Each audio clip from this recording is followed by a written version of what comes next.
Chair, and I recognize the gentleman from Florida, Mr. Gaetz. Let's stay on the same subject. Ms. Locken just said there'll be about 1,000 U.S. service members operating a pier system off of Gaza. How many of them will have guns, Mr. Secretary? Well, typically all of the deployed service members carry guns, and they have the ability to protect themselves if challenged.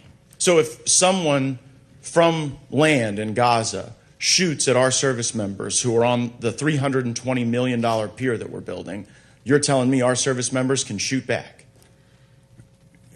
They have the right to return fire to protect themselves. Now, well, do we think that's like? So now I want to move to the likelihood that you think someone from land in Gaza might shoot at our service members on this pier. Do you think that that's a likely scenario? That's possible, yes. This is a very telling moment, Mr. Secretary, because you've said something that's quite possible that could happen, right? Shots from Gaza on our service members, and then the response, our armed service members shooting live fire into Gaza. That is a possible outcome here so that we can become the Port Authority and run this pier. Right? That's correct. You know, I expect that we will always have the ability to protect ourselves. Don't you think that counts as boots on the ground? President Biden told the country that we weren't going to have boots on the ground in Gaza. And we won't. Okay, but you guys parse the distinction between, like when Americans think boots on the ground, they think Americans in harm's way or engaged actively in a conflict. You guys seem to be sort of saying that boots on a pier connected to the ground, connected to service members shooting into Gaza, doesn't count as boots on the ground? It does not.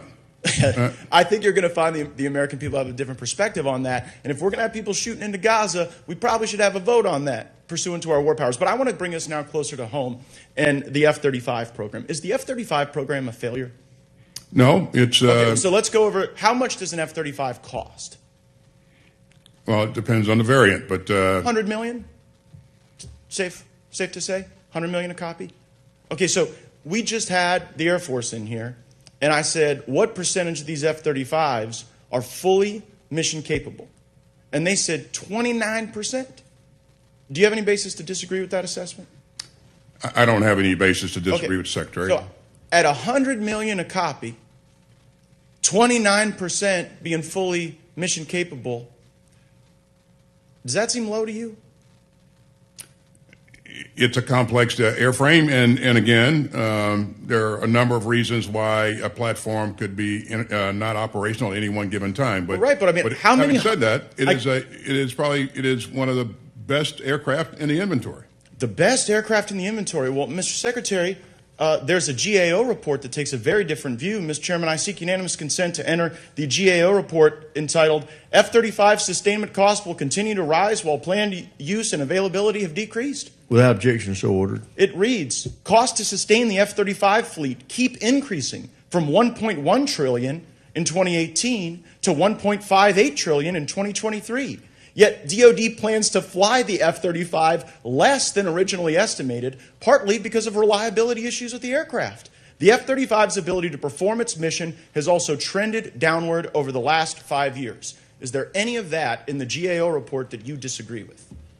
I don't, no. Okay, so how many $100 million paperweights do we own? I would not categorize the F-35 as a paperweight. Well, if it's not mission capable, if it's, what do we just stare at it and admire it? We continue to work to make sure that we get our aircraft operational and continue to.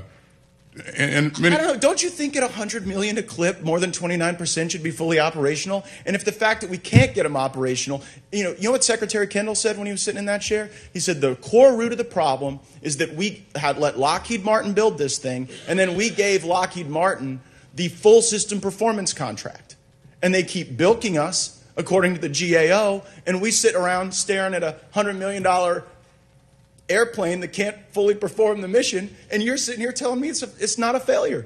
Just own up to it, Mr. Secretary. Just say, this airframe has not delivered, it's too costly, it's not being utilized as we should, and we should never again make the mistake of doing a full system performance contract with the very person who built the aircraft. Could we agree to that? I agree. In the future, we should have a different approach. I'm sure that Secretary Kendall also I told think you the committee is going the to help things you that he move was to doing that to get different the approach quite quickly. Yeah. Gentlemen's time's expired. Let me give people our situational awareness. Votes have been called. There is a series of 9 votes. 6 amendment votes are 2 minutes.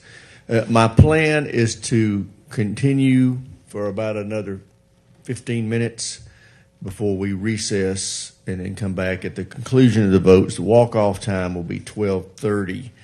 With that, Chair, I recognize the gentleman from Massachusetts, Mr. Moulton. Thank you, Mr. Chairman. Mr. Secretary, you said your budget priorities are near-term readiness, modernization, and support for troops and families. Those absolutely seem like the right priorities for me. Chairman, you've famously said, quote, accelerate change or lose. And of course, you're talking about our pacing challenge, China primarily. But Mr. Secretary, you also explained that your budget, quote, dials back some modernization. Now, how is that compatible with accelerate change or lose? So those platforms that won't deliver capability before 2030 are the ones that we chose not to invest in this budget. Now, we recognize that we will invest in those programs in the out years, and that'll require an increase in the top line. Mr. Chairman, most of this committee is in wholehearted agreement that this budget is inadequate, but why would you delay modernization rather than following the lead of the Marine Corps and just cutting old systems, many of which are big and expensive to maintain?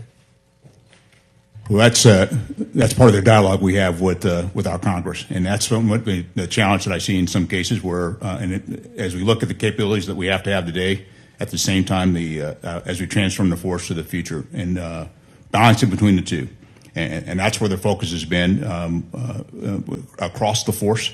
This is an area that we got to continue to have dialogue of the things that we were willing to let go of, so we can actually invest in and modernize in the future. Well, I have no doubt that this is your philosophy. I question whether it is really the focus across the force. I mean, I think with the exception of the Marine Corps, and a bit of credit is due to the Air Force as well here, there's been a real reluctance to divest of old platforms. I mean, I asked this question of Army leadership just last week. I said, give me an example of one old platform that you're cutting to make room for modernization. And the Secretary of the Army used the Future Reconnaissance Attack Aircraft, a future capability. She's talking about cutting a future capability.